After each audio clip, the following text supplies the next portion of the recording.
Hello, and welcome back to another Tuesday live webinar with Connections. So I'm Angela, and I'm happy you're all joining us tonight. This is the most people we've ever had on the webinar, which is awesome. The topic tonight is accountability. So while we wait for Dr. Ray and Jean, what I want you to do is just think about what accountability means to you. As far as you know, when you've heard it, what is the definition to you and what does it look like when you're holding someone else accountable or when you're held accountable for, let's say, your actions or your words, right? Or also your emotions. So this is a very important topic. Dr. Ray and Jean have a lot to say about it. And if you'd like to participate, you can do so by either chatting to the panelists, so that goes right to me, and we'll get your questions and answered and your comments out there. And today I have a little co-host, Arnie, with me. And so make sure to give all of your pups or cats or other pets hugs if you can. And you can also use the Q&A feature. So there you can type in your question and we will try our best to get that question answered. And remember, every live webinar ends with a short meditation. Usually Jean guides everyone in meditation. So try your best to pick a comfortable spot in your home where you can sit with your spine straight and where it's sort of quiet enough that you can hear what she's saying in the meditation. All right.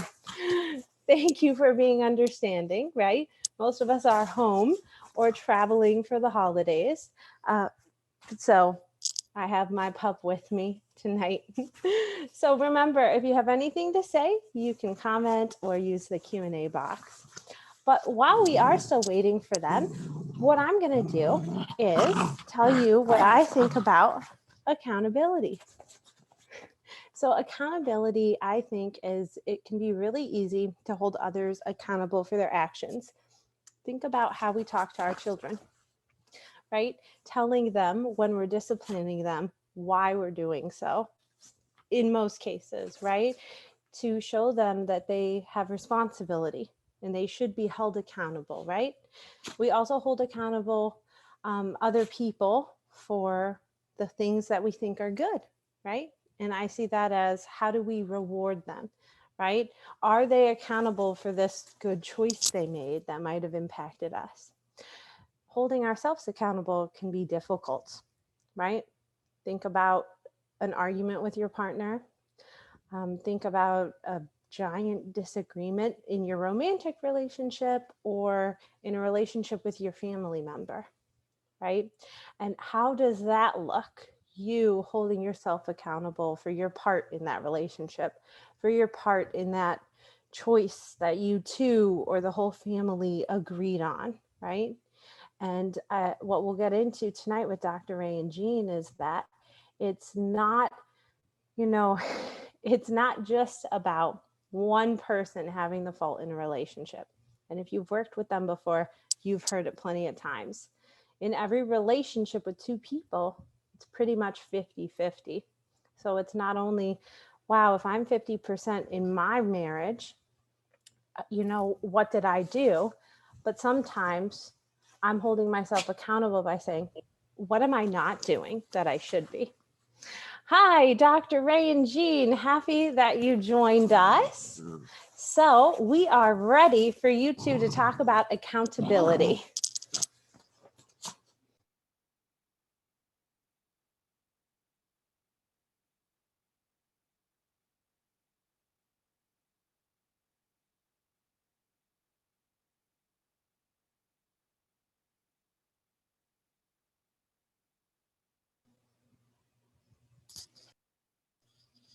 Well, you know what? I'm having trouble hearing you. That's better. You hear us now? Go ahead. Yep. Awesome. Okay. So obviously this speaker doesn't work. This microphone. This speaker you cannot hold accountable. Can't hold the speaker accountable. No. So, welcome to today's webinar. The topic is accountability. So the definition of accountability, what is that? Accountability is the willingness to acknowledge and take responsibility for your own actions, to accept your contributions to an issue and its consequences, and have an understanding and concern of the impact it has on others. I think this topic comes up a lot when it comes to relationships. Because when is it that you can hold your partner accountable? And when is it Never. never? And when is it blame? Always. Always, right? And we were kind of talking about when is it appropriate to hold someone else accountable, and it really is only if there's some form of an agreement that happens first. So accountability is your own ability to take responsibility for yourself, Correct. right? But when you're in a relationship, there's so many things that what you do impacts your partner and what they do impacts them. And I think what happens is that when we get to a point where we're too close to it, we don't always see it within ourselves. That line gets very blurry. And that's when our partner might notice first that maybe we are not being as not truthful, but as in alignment with our authenticity as we want to be, and we have shared with them that we want to be. And so they may, ask us questions about our own accountability. Yeah, I think a good thing to do is use an example. There was a couple that we had worked with that she may have had, I think she had the goal to become more physically fit or lose weight or something like that. And he took it upon himself to create a workout chart for her, to go grocery shopping and get all the foods that she should be eating, and make sure she's drinking her protein shake in the morning, and getting the supplements that she needs. And he took it upon himself to hold her accountable for her goal of, losing weight or getting more fit or healthy. What do you think happened with that goal? Do you think it was successful? No, absolutely not, right? Because he wasn't really holding her accountable. He was actually trying to take control of a goal that she had created for herself. In addition to that, she didn't ask him to hold her accountable. And I think when we're talking about that, asking your partner to hold you accountable, I think it's really more, as you said, is like an agreement. It is an agreement that's made between partners. Whereas you are saying to your partner, I need your help. It's not that I need you to, keep me on task, or I need you to control this behavior that I want to take on, but it's really to help support me. One thing that I think is really important in this concept is that when we're holding ourselves accountable, we are the ones that are going to lie to ourselves the most. So, for example, if I'm going to start a 40-day spiritual practice and I say that I'm going to not play any games on my phone, and other people are around me, and in particularly if my partner's around me, I'm probably not going to play any games on my phone. But what about when I'm alone? When I'm alone, the temptation is there more, in the same way that if you let a 5-year-old eat whatever they want, they're not capable of being accountable for themselves yet, and that's why they have parents. And so the parents get to say yes or no. When you're an adult, you don't get to say yes or no, but it helps you have that support when you are feeling those type of temptations, or that you want to do less for yourself than your integrity really wants. Like if you've made a commitment and you want to stick with it, you're much more likely to stick with it if you have someone that's watching, which is a lot of times why we do accountability partners. People have workout partners, or they go to support groups for all sorts of things, whether it's to, lose weight or stop drinking or whatever those kind of things are, because we know that it's reflection. And you have to lie to yourself, but if you can look at another person, it ain't so easy to lie to them. And I think that's a big part about accountability. And again, it's an agreement of. Right. I think we need to clarify, it's not that you are going to get in trouble by that other person, and that's the only reason why you are going to stay accountable to yourself. There was a research project that I was part of, a research study in college, where we were really taking a look at how a person lies, or what's the chances that someone's going to lie if they are being observed by someone else.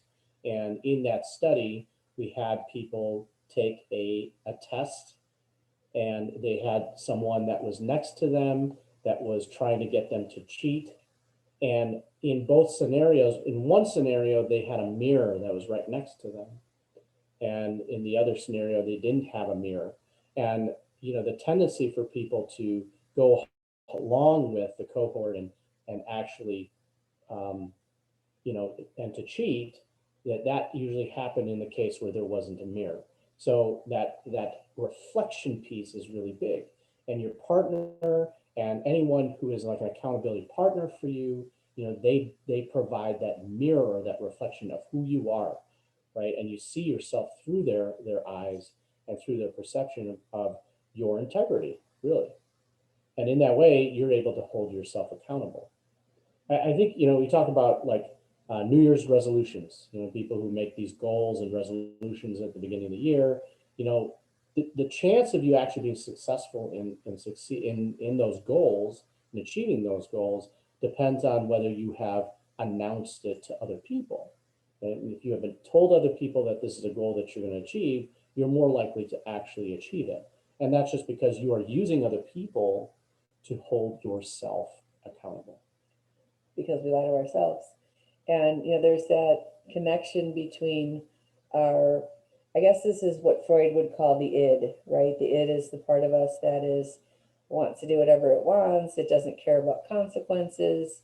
It just wants to feel good, right? It just wants those dopamine hits. And it really doesn't care what it does to get that. And so if we go back to a 5-year-old, if you let a child eat whatever they want, they're going to eat a lot of sugar. And if you let them go to bed whenever they want, they're going to stay up until they drop. And if they do that for a few days, they're going to feel miserable.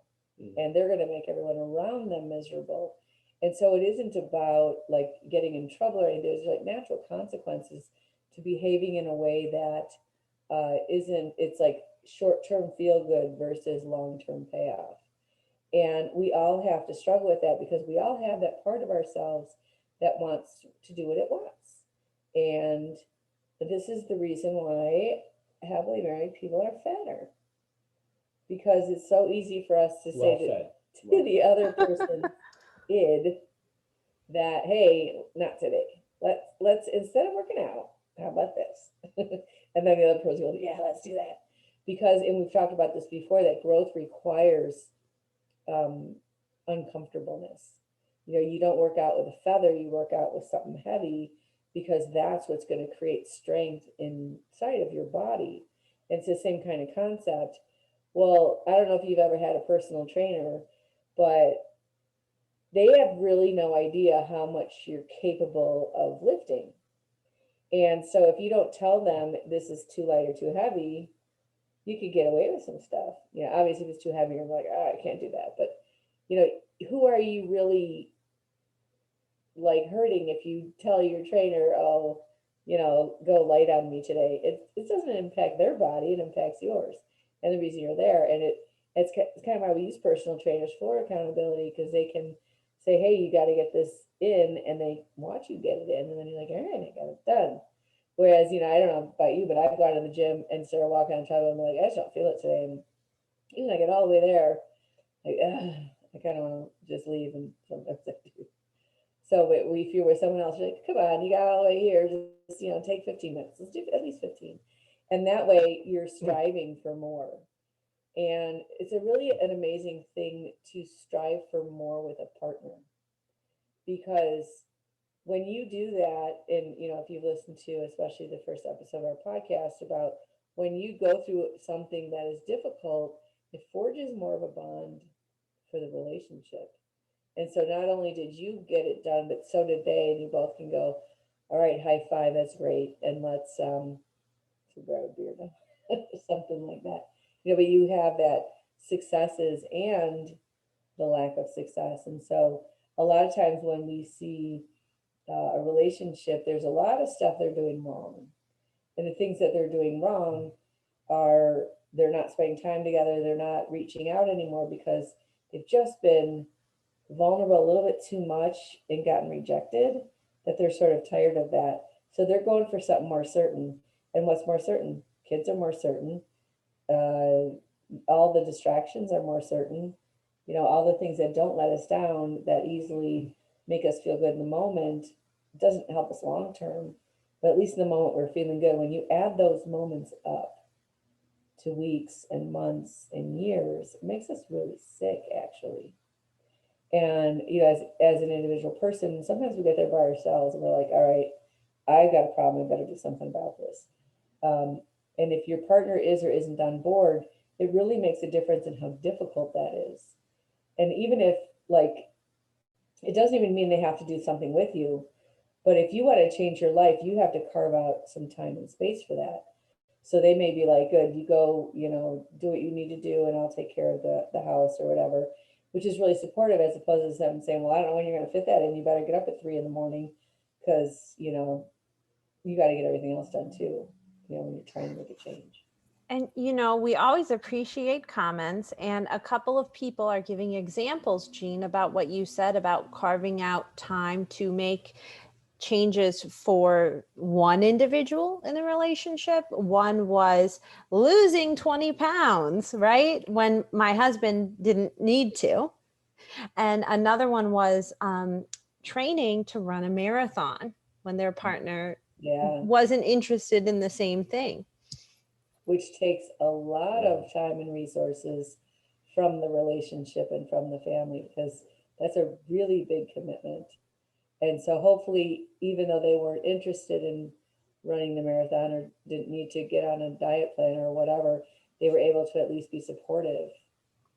And you know what, if I may, I have an example that I'm pulling from, experiences that I've heard from other people, an experience you two have had. What about when one person is continuing their education?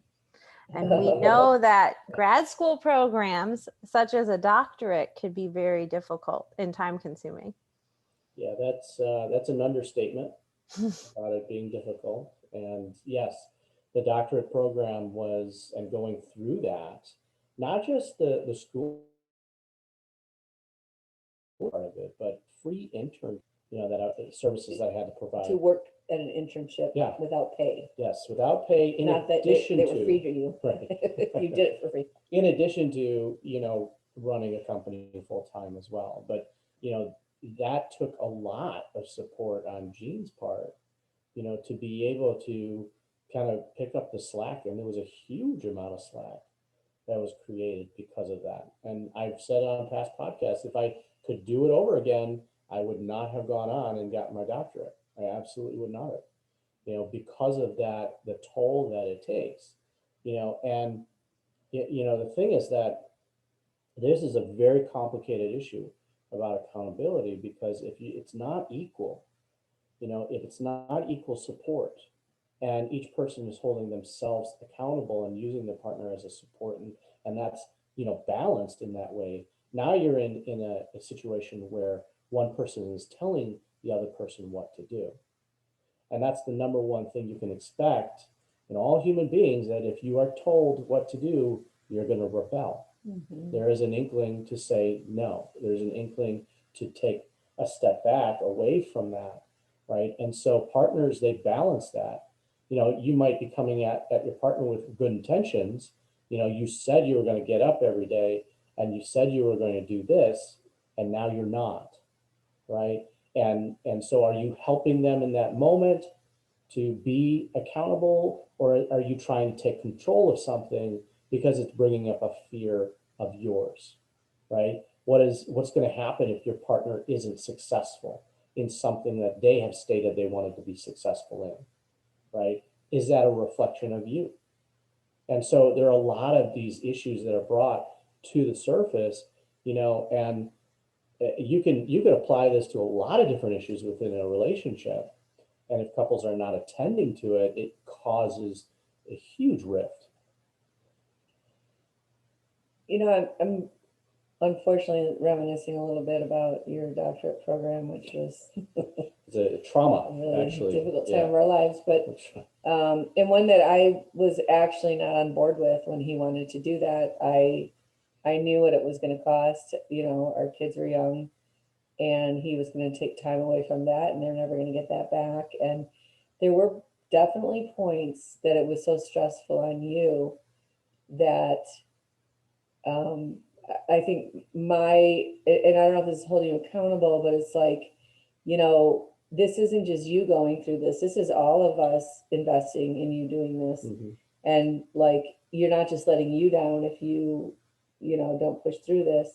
It's, you know, something that we all have to, you know, have the consequences of. Mm-hmm. And that's an interesting thing as well when you're part of a couple and part of a family, that those kind of things happen where it isn't just you that you're letting down. And I think that might be the kind of pull and or push that you need to get to another level when it gets really, really, really hard. You know, when we talk about discipline is when you do something, whether you feel like it or not, because you have a longer term goal ahead of you, like running the marathon, right? Running the marathon doesn't happen in a day. It happens like every single day that you have to train, you have to get up and you have to do it. And if you don't do it, at least most of the time, you're not going to be able to do the thing at the end. And that doesn't mean that every day you're going to feel like it. It means you're going to do it whether you feel like it or not. And that is what creates the best human beings. That's what brings out the best of who we are, is when we push through and we overcome something. And whether we watch our partner do it or whether we are doing it ourselves, I think that's the point, right? And that's from the 7 levels of intimacy. He said the point of a relationship is to help each other become better versions of ourselves. And to quote anger management movie, self-help doesn't work because your self sucks. You know, even when you're trying on your own, you don't have the perspective that someone else might have. And so we all need that. We all need someone else to come in, especially when we're having a really, really tough time and you think you're stuck and you can't see anymore because you're overwhelmed and you're freaking out, and someone comes in and says, okay, let's do this. And, you know, you see this with all sorts of support. It's a really beautiful thing to watch human beings support each other like that. And this is where that gets really tricky, the balance of that, because if you are training for that marathon and your partner's the one that's telling you, you got to get out there, you got to get out there, you got to do 10 miles today, you got to do 5 miles today, you know, who are you doing that for? And at the end of actually accomplishing it, if the majority of the work is really being prompted by the other person, who takes credit, right? Are you actually able to take credit for it? You know, if you are really doing it because maybe you're afraid of that kind of accountability from your partner, or you're afraid of criticism from your partner or judgment from them, you know, then the intention behind the action is completely different than if you are the one that's motivating yourself. You're looking to your partner for some of that, you know, validation and some of that motivation and support as well, you know, and in that way you become a team. And in that way, when you cross that finish line, you know, you're able to celebrate with your partner equally because you both were providing equal sides, you know, of that support.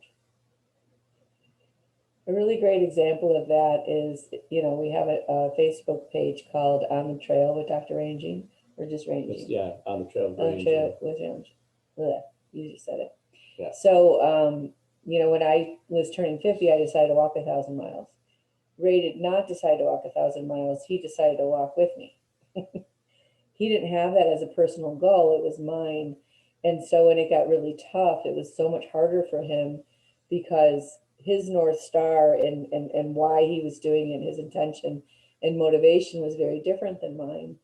And we both walked through, especially, you know, the John Muir Trail. We did 180 miles on the John Muir Trail over 20 days. And we both had very different experiences. And if you go on that page, we each share about what we learned and how we went through that. And I think that was one of the things you learned, is to be more accountable to yourself. and stop worrying so much about what I'm taking accountability for. And actually after that, I think you didn't hike with me very much longer than that. And that was between mile 500 and 580. So I still had quite a bit of miles to go, which I did the majority of those by myself because I still had the motivation and the goal and the commitment to that. And you didn't, but your motivation goal was to be with me in the mountains because you didn't want me to be alone in the mountains. Right. And I wrote a pretty big article, a blog article about my time on the JMT from my perspective, and really talking a lot about that my intention and my goal was not my own, right? And so because of that, it really affected, my experience, and it affected the amount of support I was able to give, to Gene in doing that. Yes, we went on the John Deere Trail, was able to say that I completed it, but I completed it physically. I didn't complete it here, right? And I didn't complete it here, because it wasn't my intention to begin with.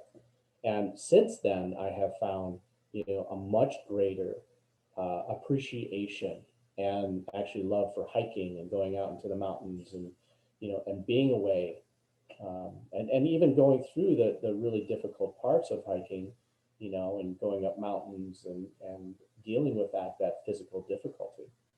So, and that's just only because of a shift in my own intentions behind it, and also holding myself accountable for a goal that I'm, setting out to achieve. And now I'm scared.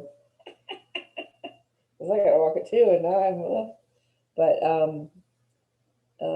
those are really important things that, when you are this connected to another human being, everything impacts everything.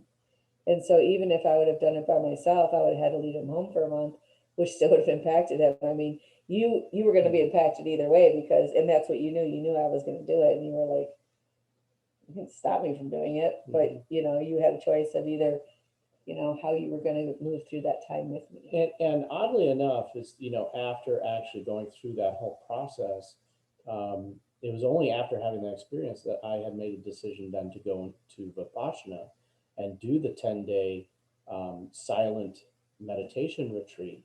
And Gene had done Vipassana the 10 years prior to that. And all during that time, my intention behind going there would always be to do something because she had done it, and not because I was really looking for, the benefit. I wasn't at a point that I was going to hold myself accountable to actually achieving that goal, and so, this is the complications of all of this, and it really takes couples time to kind of like two boxers in the ring. You got to have to kind of pull yourself apart and go to your separate corners to really get yourself focused again and understand what your piece is in the relationship, right? And what your contribution is, to that balance of support in that partnership. And even in the 1,000-mile hike that I did over 10 months, many people supported me. Our kids came on a hike, some hikes, stayed overnight in a tent with us. My sister, some friends, and probably the person or the whatever we call her, our dog, she hiked the most miles with me out of everybody. And, we formed a really big bond over that. But all along the way, I knew lots of people were watching because I very publicly said, I'm doing this thing. And every one time I would see someone, they'd be like, hey, how's that going? And, I was very meticulous. I wrote down every mile. I wrote down every night we slept in a tent. I wrote down where we were and what was happening, what I was experiencing. And I knew what mile we were at and what day I was at. And so all of that accountability that I felt because I was public about that commitment, that helped get me through the times when it got really difficult. So. Yeah. So accountability really helps us be better versions of ourselves. And, the things that we don't want to share and we don't want other people to know are never things that are good for us. They just aren't, especially our partner. Right? Yeah, absolutely. So a good rule of thumb is, when it comes to accountability, do not tell your partner what to do when they are setting a goal unless they are asking you to do that. Yeah. And it's more like checking in, like, how are you doing with something than it is like, did you do Right, that? right. You said you were going to take the garbage out every Thursday. Yeah. And, there's this great concept that I learned from Martha Beck, who is a life coach. She's Oprah's life coach. And she would say, whenever you set a goal, you're actually lying. Because if you could already do it, you wouldn't be setting a goal. And that what most people do in a way that makes things worse is they set a goal that is so lofty that they're going to fail. And then when they fail, the energy of overcoming failure is not the best way for us to do better. And so she says, if you set a goal, cut it in half. And if you can't do that, cut it in half again. So it would be better to say, I'm going to walk a mile and succeed in that than to say, I'm going to walk 5 miles every day. And then one day I can't do it. And then I'm a failure now. And so it's like that kind of thing. I see that with those quitting smoking commercials. And they're like, don't quit trying, just keep trying. And the more you try, the more you try again and again and again, you learn something about yourself every time you try. You learn something and you get better at it and you get more muscle memory until that thing then doesn't have so much power over you and you can move on in life. And so, I don't know, accountability is, it's a great tool to not let ourselves off the hook. I'm just thinking about that couple that we worked with where, he was a smoker and, maybe I think a couple of years into the relationship, she had a huge problem with him smoking. And we asked her, well, he was a smoker when you met him, yeah? And she said, yes, but he told me he wanted to quit. And so it became a really big issue in the relationship where she tried to control him and she tried to set these boundaries upon him. She tried to hold him accountable to his words originally when they first met, and that is that he wanted to quit smoking. And it became a very, very big problem in the relationship, a big power struggle. So, do you want to meditate? Yeah, let's do that. Okay. I can slide off my meditation cushion. So get into a position where your spine is straight. And, for this one, let's not close our eyes, but just allow your gaze to soften and look at what's ever in front of you at like a 45-degree angle. And just focus on that. Find something in that area. It might be a spot on the floor or anything that you're kind of looking at, and just allow your gaze to soften.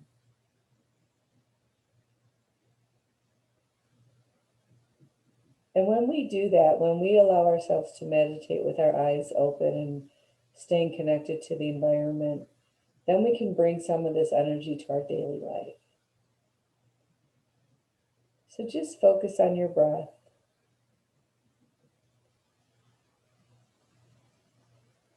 And as your eyes are just softened and a little focused, just be aware of your breathing.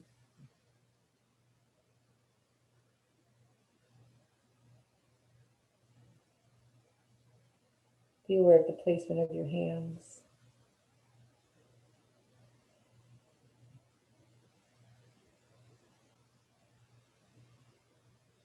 And just observe what's happening in your body.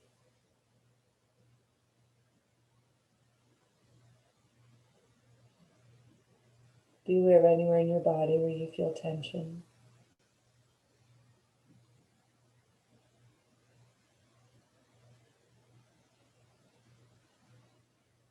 And just for a moment, let everything that belongs to the past be in the past.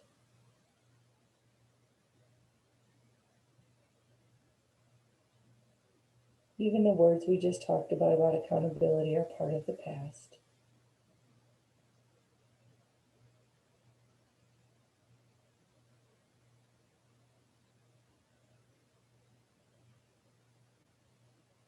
And just allow everything that belongs to the future to be in the future.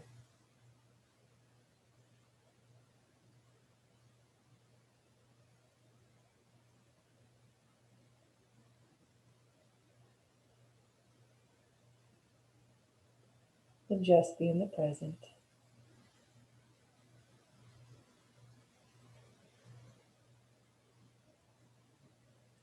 And as your gaze is softened,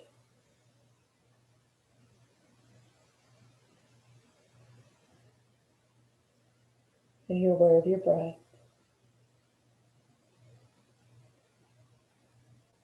and any sounds you can hear,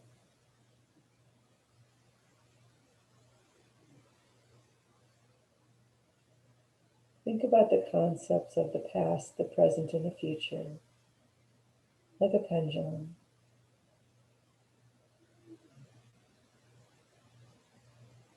And the starting point of a pendulum is always at its fullest extension. And imagine watching that pendulum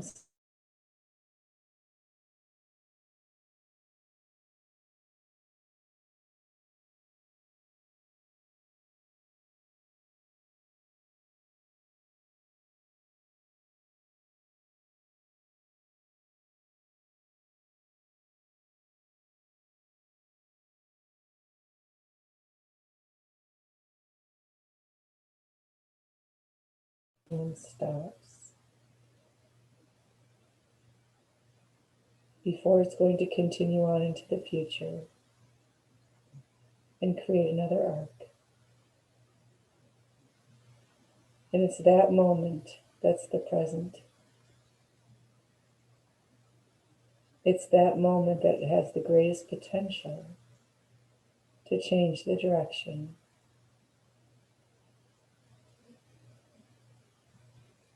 The future is not yet written.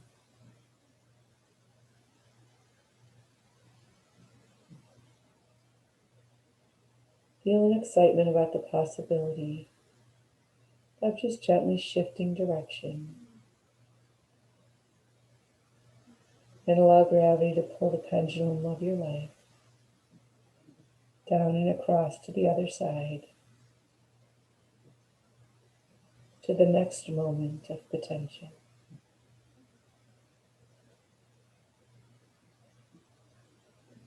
What will you do with the possibility? Will you trace back the same path you just took?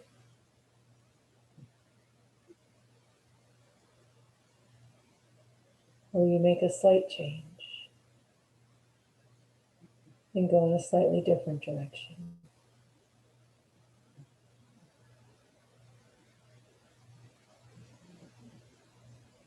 This is free will.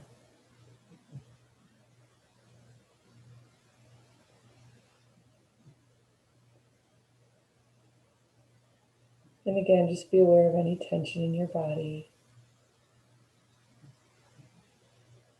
and the placement of your hands, and the rhythm of your breath, and the softened gaze of your eyes. And just allow yourself to be present in this moment.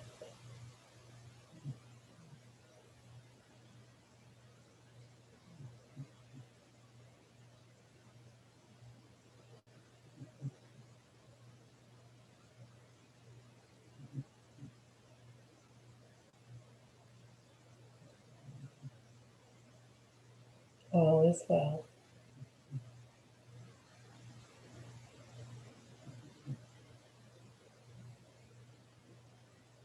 And thank yourself for taking a moment to take care of yourself today. And gently let your body begin to move again. And allow your eyes to focus back into the room.